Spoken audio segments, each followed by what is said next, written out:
When you hear extraordinary ability for an EB-1A green card, what comes to mind? Is it a Nobel Peace Prize, an Olympic medal, or an Oscar? Well, if you have those things, that's great. But what if you don't?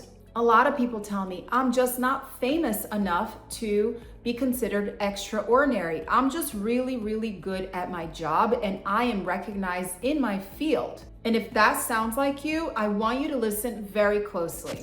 These EB-1A cases are near and dear to my heart, and I can't tell you enough about all the EB-1A cases that I've done successfully for people working behind the scenes. They are the real brains of the operation whose names you'll never see in headlines. So today, I'm gonna talk about how it's done. We're gonna break down what USCIS actually means when they're looking for extraordinary ability. I'm gonna talk about a real life example of a tech professional working behind the scenes whose EB-1A case was approved. And I'm also gonna talk about how I approved his case to see if the strategies can maybe work for you. Let's begin. First, I want to clear up the biggest misconception when it comes to EB-1As.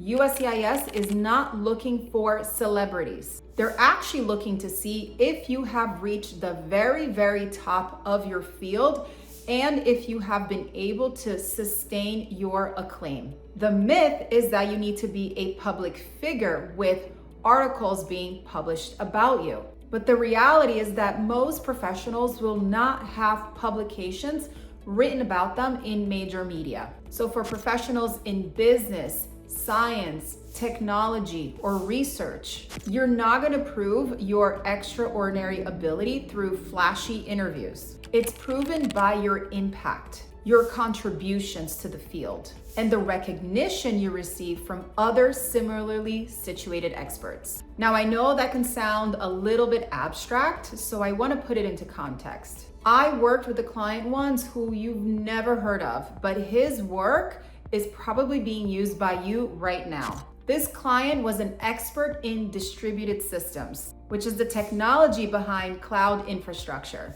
He was not a public speaker, he was not giving interviews, but he was a master at solving the biggest cloud-related challenges for the biggest organizations in the world. He was constantly being poached by huge organizations of distinguished reputation. He commanded an extremely high salary because of his specialized skills and abilities. He was always placed in critical roles to develop groundbreaking technology. He was the guy behind the scenes who made it all happen. When he first came to me, his biggest concern was, nobody knows who I am.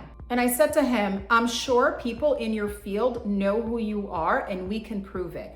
We need to show that you are a big fish in a little pond. What matters is what you've done and that your impact is undeniable. So how do we take this invisible genius and built a winning case that USCIS had no choice but to approve?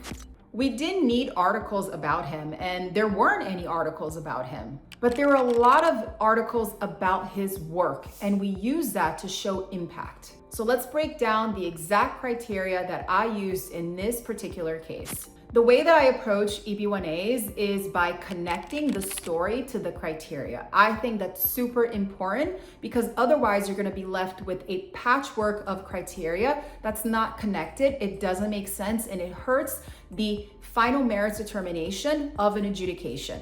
So for his leading or critical role, we didn't just talk about his job title. We proved that he held major senior roles at these distinguished organizations that were leaders in the cloud infrastructure industry. And there he drove key innovations that affected the entire company. We also show that his salary was significantly higher than others in the industry. And this was proof that top organizations deemed his skills incredibly important and attractive to their organization. We connected then his work on important patents to an original contribution of major significance. His technology impacted the entire field, and there were many copycats in the industry as well. So therefore, we showed how his work moved the industry forward. And when he couldn't solve a problem, he did the research and published his findings in scholarly journals. These articles were then highly cited by other experts, again proving his influence in the field. So my client was not famous worldwide, but he was very well distinguished in his niche field, and his impact was undeniable. He reached the very top of his field by being indispensable behind the scenes. So if you recognize yourself in the story, if you're the one driving the innovation forward, then the EB-1A green card may be in reach. The question is, how are you going to frame your unique story to USCIS? And that's where I think I can help. My team and I offer free case evaluations. So we analyze your profile and give you honest feedback about your chances of success. So this is the very step into turning your hard work into the American dream. Click the link in the description and request your free evaluation. Thank you for watching, and I look forward to hearing about your story.